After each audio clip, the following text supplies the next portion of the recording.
마태복음 28장 18절부터 20절까지입니다. 찾으셨어요? 다 같이 한번 읽겠습니다. 시작.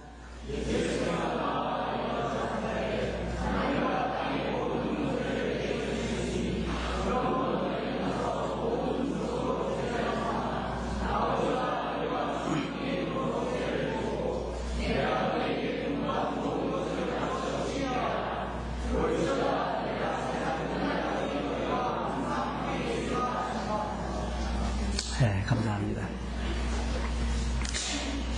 오늘 이 말씀에서 우리는 주님이 명령하신 사명이라고 하는 주제를 가지고 말씀을 드리기를 원합니다. 많은 사람들이 그리스도인의 삶에 대해서 잘 이해를 못하고 있는 것 같습니다. 그리스도인 삶이라고 하는 것은 그냥 예수님 믿고 세례를 받고 그 다음에 그것으로 끝나는 것이 아니라 여기서 우리가 보는 것처럼 예수 그리스도를 믿고 그 다음에 세례를 받고 그 다음에 주님이 분부한 모든 것을 우리가 지키며 살아가는 삶이 그리스도인 삶인 것을 알 수가 있습니다. 18절 보면 예수께서 나와 일러 가라사대 하늘과 땅의 모든 권세를 내게 주셨으니 라고 말씀하셨습니다. 이 말은 무슨 말이냐면 우리 주님께서 모든 권세를 가지셨기 때문에 주님의 허락 없이는 아무것도 우리들에게 일어날 수 없다는 것을 의미하고, 또 주님께서 제자들을 보내시면서 하늘과 땅의 권세를 내가 가졌기 때문에 너희는 가서 모든 족속에 가서 복음을 전할지라도 내 허락 없이는 어떤 일도 너희에게 일어나지 않을 거라고 하는 것을 또한 의미한다고 생각할 수가 있습니다. 자, 여기에 제자들에게 주님께서 명령하신 명령이 세 가지입니다. 하나는 가서 제자를 삼으라. 또 하나는 세례를 주라. 그 다음 또 하나는 내가 너에게 분부한 모든 것을 가르쳐 지키게 하라는 것입니다. 이게 그리스도인의 삶을 요약한 것입니다. 좁게는 예수님께서 12 제자들에게 이런 명령을 내리셨지만 좀 더 넓게 적용한다고 하면 우리 모든 그리스도인들이 이 명령을 순종해야 할 그러한 위치에 있습니다. 첫째는 모든 족속으로 제자를 삼으라는 것입니다. 여러분, 너희는 가서 세계 여러 나라에 가서 또 여러 곳에 가서 너희는 모든 족속으로, 대상은 뭐냐면 모든 사람이라고 하는 것입니다. 여기에서 물론 모든 사람이 다 제자가 될 수는 없습니다. 되면 좋겠지만 하나님께서 모든 사람이 구원을 받으며 진리에 이르기를 원하신다고 하셨지만 그러나 모든 사람이 다 구원받는 것은 아닙니다. 그러나 우리가 알 수 있는 것은 뭐냐면 구원은 모든 사람들을 그 대상으로 하고 있다는 것입니다. 우리 주위에 있는 모든 사람들, 우리가 아는 모든 사람, 더 나아가서 멀리 외국에까지 우리가 전해야 할 이 전도의 대상들이 그곳에 있다고 하는 것입니다. 인종차별 없이. 그리고 주님께서 말씀하신 제자를 삼으라, 그 말은 무슨 말이냐면 전도를 해서 그들을 주님께로 인도하라, 그 말입니다. 우리 모든 그리스도인들이 이것을 우리 마음속에 기억해야 돼요. 그가 물론 교회 안에는 은사가 다양합니다. 어떤 사람들은 성김의 은사가 있고 말씀을 가르치는 교사의 은사가 있고 또한 전도의 은사도 있고 여러 가지 은사가 많지만 우리가 알아야 할 건 뭐냐면 모든 그리스도인들의 삶과 성김과 봉사의 목적이 어디에 있냐면 이 세 가지 목적에 들어 있습니다. 그것이 목적이에요. 첫째로 제자를 삼고 세례를 주고 그 다음에 주님이 분부한 모든 것을 가르쳐 지키게 하는 것. 그것이 그리스도의 삶을 한마디로 요약할 수가 있습니다. 그것이 이 땅에 있는 동안에 우리들이 가지고 있는 사명입니다. 사도 바울도 그와 같이 외쳤습니다. 내게 주신 사명, 다시 말하면 곧 하나님의 은혜의 복음 증거한 일을 마치려 하면은 나의 생명을 조금도 귀한 것으로 여기지 아니하노라. 그게 사도 바울이 가지고 있던 사명입니다. 근데 이것이 사도 바울의 사명만은 아닙니다. 여러분의 사명이요, 나의 사명입니다.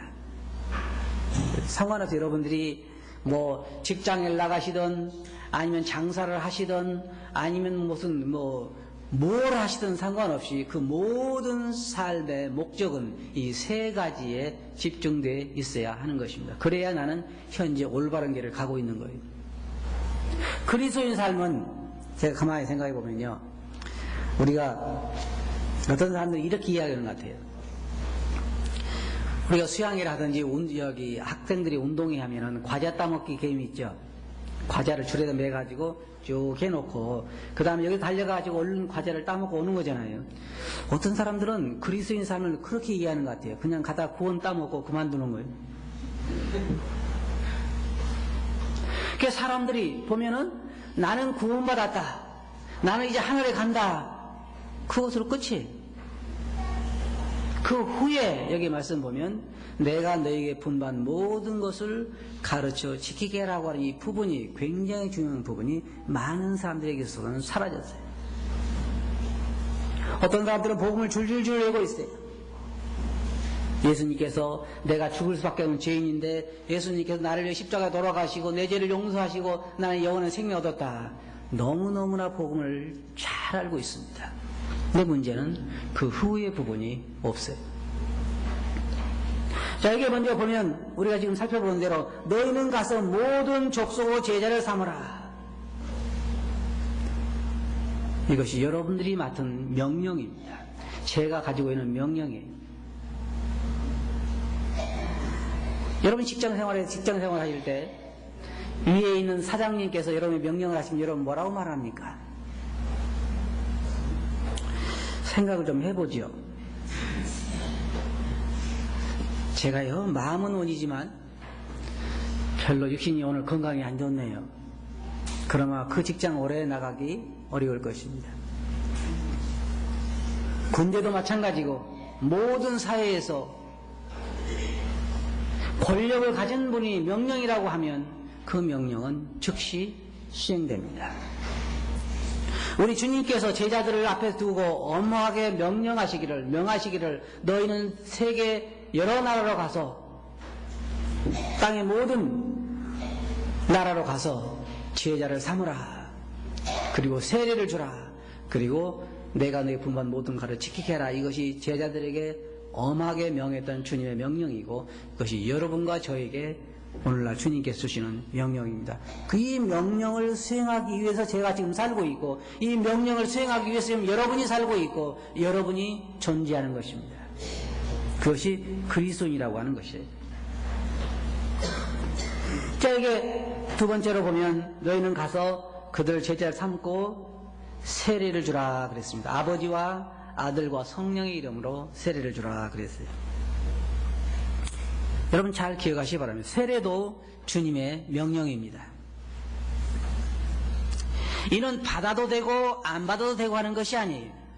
세례는 주님께서 모든 믿는 자들에게 받으라고 명령하신 명령입니다. 그래서 자기가 만일 예수 그리스도를 영접하고 구원을 받았다고 하면 그 사람은 세례를 받아야 하는 것입니다.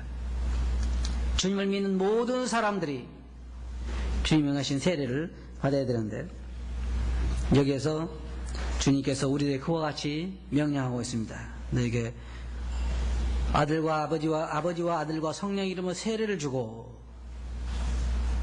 이 세례의 방법에 대해서는 여러 가지로 많이 있지만 성경에서 우리들에게 말하고 있는 방법은 물에 잠기는 방법입니다.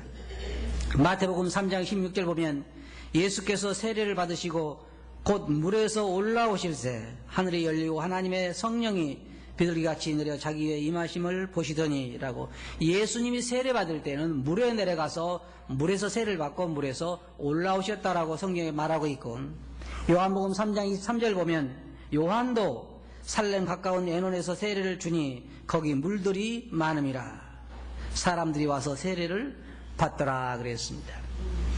세례 요한도 세례를 주는 거 보면 요단강에서 물이 많은 곳에서 이 물에 잠기는 세례를 줬던 것을 우리가 볼 수 있고, 그 다음에 사도행전에서 사도들이 했던 세례의 방법을 보면 사도행전 8장 36절 보면 길 가다가 물 있는 곳에 이르러 내시가 말하되 보라 물이 있으니 내가 세례를 받으면 무슨 거리낌이 있느냐. 이에 명하여 병거를 머물고 빌립과 내시가 둘 다 물에 내려가 빌립이 세례를 주고 둘이 물에서 올라갈세라고 성경 분명하게 세례의 방법에 대해서 말하고 있습니다. 이 세례를 받는 또 다른 오늘날 기독교계 안에서 또 다른 세례를 받는 방법들을 보면 물을 뿌리는 방법이 있어요. 이렇게 물을 갖다가 적셔가지고 이렇게 머리에 뿌리는 거 있죠. 그런 방법으로 세례를 받으신 분 계실 거예요. 그것은 성경의 지지를 받을 수 있는 그런 세례의 방법이 아니고, 또 어떤 사람들은 물을 붓는다 그래요. 그러니까 바게트 같은 데 물을 부어 갖다가 앉혀놓고 위에다 물을 붓는 거예요. 그런 방법 있다 그러고, 어떤 사람은 고인 물에서 받으면 안 된다고 이야기한답니다. 흘러가는 물에서 받아야 된다. 여러 가지 말들이 많지만, 그러나 한 가지 우리가 분명하게 알 수 있는 것은 세례의 방법은 물에 잠기는 것을 그 성경에서는 지지하고 있다. 우리가 그렇게 말할 수가 있습니다. 그건 여러 가지 의미가 있습니다. 왜냐하면 세례의 그 중요한 의미가 있기 때문입니다. 조금 후에 우리가 살펴보겠습니다. 세례의 대상과 시기를 보면 예수 그리스도를 자신의 구세주로 영접하고 있는 모든 사람들이 세례를 받아야 됩니다. 다른 말로 하면 침례를 받아야 된다. 그렇게 이야기를 하고 있습니다. 어떤 날 보면요, 나는 어릴 때 유아 세례를 받았습니다 라고 말하는 사람들이 있어요. 그런데 여러 가지 성경적으로 볼 때 세례는 예수 그리스도를 자신의 구세주로 영접하는 사람들이 받게 되어 있습니다. 그래서 구원받기 전에 자기가 세례를 받은 분이 있다고 하면 그것은 세례를 받은 것이라고 보기는 어렵습니다. 왜냐하면 구원받기 전에 세례를 받았기 때문입니다. 세례라고 하는 것은 장례를 의미합니다. 장례는 죽은 자가 받는 것입니다. 그리고 구원받은 후에 가능하면 빠른 시일 안에 세례받는 것이 참 좋습니다. 그런데 요즘 우리 교회도 보면 약간 이것이 좀 변경이 됐어요. 왜냐하면 침례를 받는 사람들 중에 가짜가 하도 많으니까, 우리 특별히 젊은 사람들, 학생들 보면요, 어떤 사람들은 눈물을 흘리면서 주님 믿는다고 눈물을 흘리면서 감사한다고 그러는데 그 눈물이 마르고 나면 달라져 버려요. 그러니까 나중에는 자기가 이제 구원받지 못한 것이 확실한데 다시 침례를 이제 또 받는다는 것도 말이 안 되고, 그래가지고 어려움을 겪는 사람들이 있어서 저희들이 이제 확실하게 그 구원이 드러날 때까지 기다리는 그러한 방법을 취하기도 합니다만, 그러나 성경적으로 볼 때는 구원받은 다음에 바로 우리가 사람이 죽으면 바로 장례를 치르는 것처럼 그래 바로 받는 것이 성경적이다, 그렇게 말할 수가 있습니다. 그리고 또 한 가지 우리가 생각할 수 있는 것은 뭐냐면, 내가 구원받고 나서 침례를 받았어도 세례를 받았어도 그 방법이 성경적이지 못할 때 그러한 분들은 다시 한번 생각해 보는 것이 좋다고 생각을 합니다. 세례의 의미라고 하는 것은 주님과의 연합을 의미합니다. 그리스도의 죽음과 내가 하나 되는 것을 세례는 의미합니다. 로마서 6장 3절 보면 무릇 그리스도 예수와 합하여 세례를 받은 우리는 그의 죽으심과 합하여 세례받는 줄을 알지 못하느냐. 이거 굉장히 중요한 의미가 있습니다. 여러분이 물속에 이렇게 들어갈 때 여러분은 장례를 지낸 것과 같습니다. 다시 말해서 예수님께 십자가에 돌아가실 때 여러분도 함께 죽고 예수님이 묻힐 때 함께 묻히고 부활할 때 함께 부활했다고 하는 것을 상징하는 것이 침례입니다. 그걸 많은 사람 앞에서 보여주는 거예요. 그래서 우리는 그리스도와 함께 죽은 것을 침례를 통해서 상징적으로 말하고 있고, 그 다음에 그리스도의 장사됨과 함께 연합된 것을 말하고 있고, 그리고 또 한 가지는 주님께서 부활하실 때 우리도 부활했다고 하는 그 부활을 상징적으로 보여주고 있는 것이 대단히 중요한 것입니다. 그냥 형식에 치우치는 것이 아니에요. 내가 그리스도와 함께 죽어서 묻혀서 다시 살아났다 하는 것을 상징적으로 보여주고 있는 거예요. 그런데 여러분 잘 들어보세요. 구원받지 않으신 분들, 다시 말해서 그 안에 영원한 생명이 없으신 분들, 예수 그리스도를 자신의 구세주로 영접하시지 않으신 분들, 죄 용서함을 받고 의인이 되지 않은 분들은 침례받으면 어떤 결과가 있냐면 마른 죄인이 물속에 들어갔다가 젖은 죄인으로 나오는 거예요. 아무런 의미가 없는 거예요. 사람들은 어떻게 생각하냐면 침례받으면 좀 새로워진 것 같다고 생각을 해요. 물론 그러겠죠. 마른 죄인이 젖어서 나왔으니까 좀 다르긴 하겠죠. 전혀 의미가 없어요. 다만 구원받은 사람들이, 그리스도와 연합된 사람들이 상징적으로 보여주는 것입니다. 또 한 가지 우리가 침례를 받는다고 하는 것은 세상과의 결별을 의미합니다. 잘 들어보시기 바랍니다. 세상은 우리에 대하여 십자가에 못 박히고 선언을, 여러분 잘 들어보세요. 만일의 경우에 우리가 예수 그리스도를 받아들이면요, 세상은 우리에 대해서 결별을 선언합니다. 우리 또한 세상에 대해서 결별을 선언합니다. 갈라디아서 6장 14절 보면 그러나 내게는 우리 주 예수 그리스도의 십자가 외에 결코 자랑할 것이 없으니 그리스도로 말미암아 세상이 나를 대하여 십자가에 못 박히고 내가 또한 세상에 대하여 그러하니라. 내가 예수 그리스도와 함께 십자가에 못 박히고 내가 세례를 받음을 인하여 세상에 대하여 결별을 선언하는 것입니다. 여러분 잘 들어보세요. 우리는 세상과 우리는 친구가 아닙니다. 성경에 뭐라고 말하고 있습니까? 누구든지 세상을 사랑하면 아버지의 사랑이 그 속에 있지 아니하다. 우리는 세상과의 결별을 선언하는 것이고 세상도 우리와의 결별을 선언하는 것입니다. 그리고 우리는 살아난 영적 생명이, 선한 양심이 하나님을 찾아가는 것입니다. 여러분 거기에 보면 베드로전서 3장 21절을 한번 찾아보시기 바랍니다.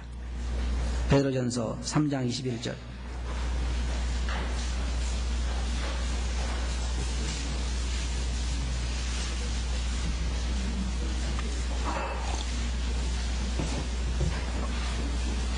베드로전서 3장 21절.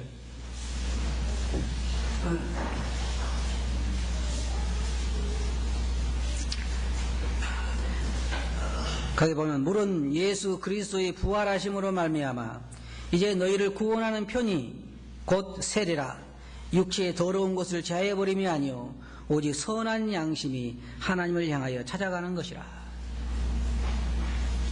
우리가 세례를 받을 때 우리 마음이, 우리 영혼이 하나님을 향하여, 선한 양심이 하나님을 향하여 찾아가는 것입니다. 고린도후서 5장 15절 보면 저가 모든 사람을 대신하여 죽으심은 산 자들로 하여금 다시는 저희 자신을 위하여 살지 않고 오직 저희를 대신하여 죽었다가 다시 사신 자를 위하여 살게 하려 함이니라. 세례라고 하는 것은 굉장히 중요한 의미를 가지고 있습니다. 예수 그리스도를 자신의 구세주로 영접하고 예수 그리스도와 함께 연합하여 세례를 받은 사람들은 이제는 더 이상 자신을 위해서 살아가서는 안 되는 것입니다. 나라고 하는 것이 존재하지 않습니다. 주님, 예수 그리스도만이 나의 유일한 삶의 의미요, 삶의 목표요, 그 이유가 되는 것입니다. 그것이 구원받은 사람들의 삶의 자세이요, 침례를 받는 사람들의 자세입니다. 더 이상 내가 존재하지 않는 거예요. 사도 바울은 우리 중에 아무도 자기를 위해 사는 자가 없고 자기를 죽는 자도 없다 그랬습니다. 또 한 가지는 우리 그리스도인들의 세례를 받는 것은 우리가 모두 다 깨끗해진 것을 의미합니다. 예수께서 요한복음 13장 10절 보면 예수께서 가라사대 이미 목욕한 자는 발밖에 씻을 필요가 없느니라. 온몸이 깨끗하니라.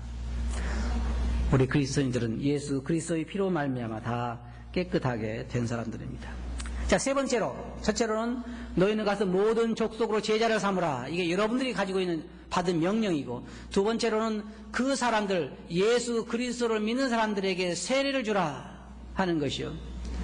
세 번째로는 내가 너에게 분부한 모든 것을 가르쳐 지키게 하라. 이것은 구약 성경에 하나님께서 우리에게 명한 모든 것, 우리에게 적용되는, 이스라엘 백성들에게 적용되는 것이 아니고 우리들에게 적용되는 모든 것을 우리가 지키게 한다고 하는 것을 말하고, 또 주님이 이 땅에 계실 때 우리에게 명하신 모든 명령들을 우리가 지켜야 한다고 하는 걸 말하고, 사도들을 통해서 우리에게 주신 모든 명령들을 우리가 지켜야 한다는 걸 말하고, 또한 하나님께서 교회에 세우신 일꾼들을 통해서 우리에게 주신 모든 가르침들을 우리가 지켜야 한다는 것을 말합니다. 절대로 여러분 오해하지 마시기 바랍니다. 그리스도인 삶이라고 하는 것은 그냥 예수님 믿고 세례 받고 그 다음에 내 삶을 살아가는 것이 그리스도인 삶이 아니에요. 오늘날 많은 사람들 가운데 그런 사람들이 참 많아요. 어떻게 보면 그리스도인 같기도 하고 어떻게 보면 아닌 것 같기도 하고, 그게 그리스도인 삶은 아닙니다. 회개라고 하는 것은 완전히 다른 것입니다. 내가 왔던 길을 돌아가는 것입니다. 나를 위해 살던 사람이 하나님을 위해 사는 것이요, 세상이 환영하던 사람이 세상의 적대자가 되는 것이요, 세상에 내 집으로 알고 살던 사람이 세상에서는 나그네와 행인이 되는 것이요, 완전히 다른 것입니다. 그리스도인이 되면 눈을 뜨는 거예요. 그리스도인이 아닌 사람은 장님입니다. 장님과 눈 사람이 함께 살아가기는 어려운 것입니다. 왜냐하면 눈 뜬 사람 모든 걸 보고 살아가지만 눈 감은 사람은 아무것도 보이지 않기 때문입니다. 가치관 자체가 달라질 수밖에 없어요. 이것은 대단히 중요한 것입니다. 우리 가운데는 아직까지 침례를 받지 않은 분들이 계십니다. 우리가 7월 말이나 8월 초주 정도에 침례식을 하려고 합니다. 아직까지 구원받고 예수 그리스도를 믿고 죄 용서함 받고 영원한 생명을 가신 분들이 침례 안 받은 분이 계시다고 하면 침례를 받는 것은 주님의 명령이라는 것을 여러분 아시기 바랍니다. 구원받기 전에 침례 받으신 분들도 성경적으로 여러분은 다시 침례를 받아야 한다는 것을 기억하시고, 또한 성경에서 말하는 그러한 방법으로 침례를 받지 않으신 분들도 생각해 보아야 할 문제입니다. 주님께 순종한다고 하는 것이 대단히 중요한 것입니다. 자, 이제 구원받은 우리들 한번 생각해 봅시다. 구원받고 침례받고 이제 그런 우리들에게 뭐가 남아 있습니까? 주님의 명령 중에서 뭐가 남아 있어요? 내가 너희에게 분부한 모든 것을 가르쳐 지키게 하라. 우리가 머지않아 주님에게 갈 것입니다. 어느 날 가요. 순서 없이 갑니다. 사람들이 다 이렇게 이야기해야 돼요. 지금 우리는 다 한 번은 죽는다는 걸 다 알고 있어요. 그런데 다들 죽음이 자기 앞에 닥치면은 이렇게 빨리 올 줄은 몰랐다 그래요. 나는 가니까 너무 좋다 그런 사람 아직 본 적이 없어요. 거짓말, 3가지 거짓말 중에 하나가 그거라며요. 나는 빨리 죽고 싶다. 모든 사람들이 다 빨리 가고 싶어 하지는 않지만, 그러나 분명한 것은 한 번은 가야 한다는 거예요. 그때 주님께서 우리들에게 하신 이 말씀을 우리들에게 하실 것입니다. 내가 너에게 분부한 모든 것을 가르쳐 지키게 하라. 예수 그리스도의 명령을 우리가 순종하고 그 말씀대로 산 사람은 성경에 말한 것처럼 그 집을 반석 위에 지은 지혜로운 사람과 같다고 했습니다. 여러분 어디에다가 집을 짓고 있습니까? 그런데 이 건축을 해보면요, 기초를 제대로 하지 않고 짓는 사람들이 훨씬 빨라요. 그리고 집을 짓는 것도 보면은 아파트 모델 하우스가 훨씬 빨리 짓고 좋게 짓더라고요. 베니다로 짓는 거 보면 잘 지어요. 금방 해서 페인트 칠해놓으면 참 좋은 것 같지만 그것은 오래가는 집이 아닙니다. 하나님 말씀대로 산다고 하는 것은 쉬운 일이 아닙니다. 그러나 말씀대로 산 사람만이 진정으로 남는 삶을 사는 것이죠. 그 사람이 진정으로 행복한 삶입니다. 저번에 우리가 공부한 것처럼 요한계시록에서 주님께서 나는 부자라 부족한 것이 없다라고 한 그 사람들에게 너희의 가려는 것과 눕는 것과 벌거벗은 것을 알지 못한다고 책망하신 것처럼 우리의 영적 상태를 우리가 한번 점검해 볼 필요가 있습니다. 이렇게 순종한 사람들에게 주님께서는 영광을 받으시고 또 엄청난 보상을 하실 것입니다.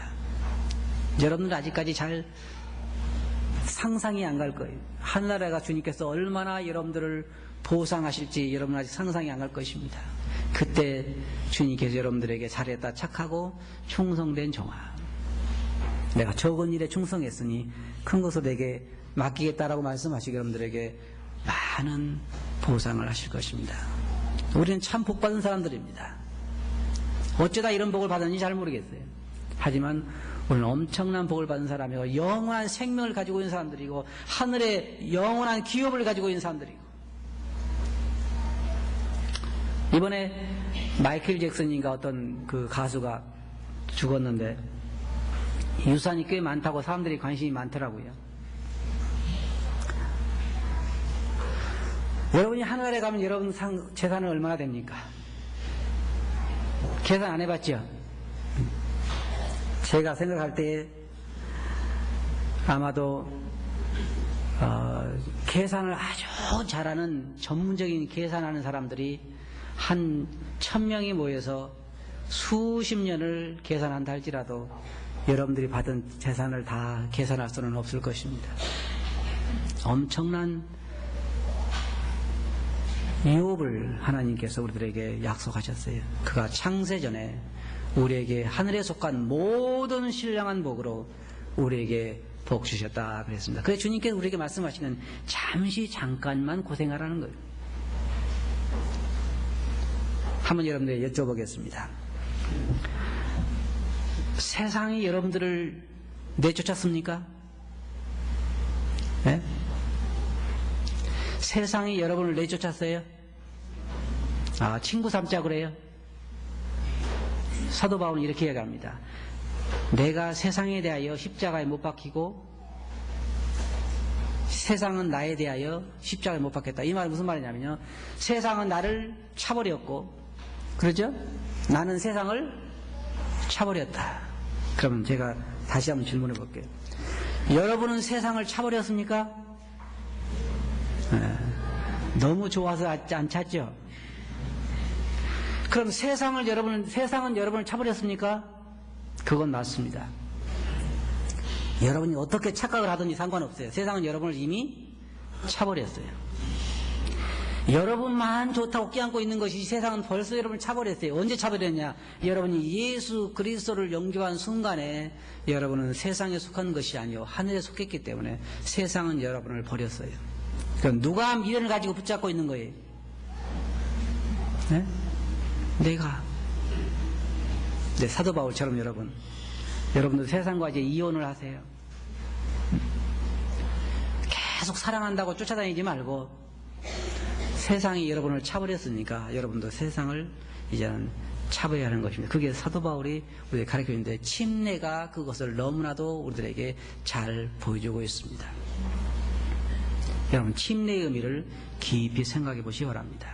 그리고 침례 받지 않으신 분들은 이번 기회에 꼭 침례 받을 수 있도록 그렇게 하시기 바랍니다. 그렇게 하시겠어요? 기도하겠습니다. 거룩하신 아버지 하나님, 침례가 저희들에게 보여주는 아름다운 모습들을 생각해 보았습니다. 주님께 저희들에게 명하신 가서 너희는 모든 족속으로 제자를 삼고 아버지와 아들과 성령의 이름으로 세례를 주고 내가 너에게 분반 모든 것을 가르쳐 지키게 하라 하신 이 말씀이 저희들에게 주신 명령인 것을 저희로 알게 하시고 저희로 지키게 해 주시옵소서. 그 말씀을 주께 의하옵고 예수님 이름으로 아버지께 감사하며 기도하옵나이다. 아멘.